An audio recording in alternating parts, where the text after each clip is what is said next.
नमस्कार प्रणाम। मैं दीनबंधु दिलेर आप सभी का अपने यूट्यूब चैनल दीनबंधु दिलेर पर स्वागत करता हूं।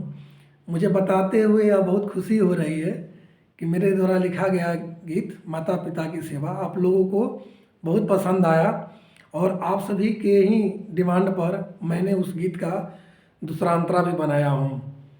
तो मुझे आशा है कि यह गीत भी आपको बहुत पसंद आएगा। तो आइए सुनिए।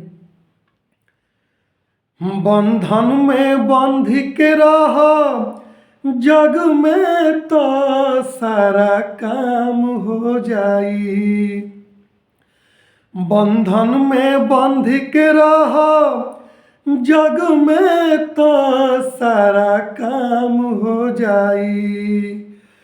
माई बाबू के जे करब तू सेवा तो घरवे चारो धाम हो जाई।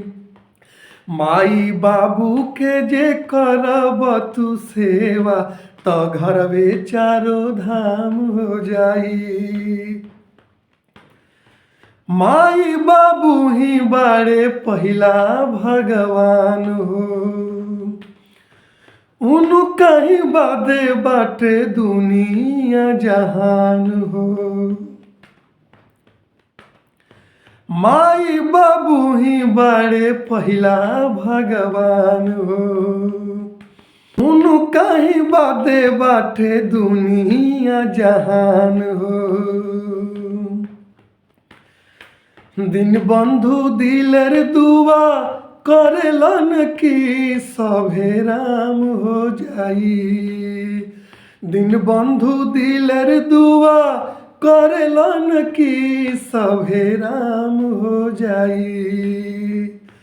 माई बाबू के जे करब तू सेवा तो घरवे चारो धाम हो जाई।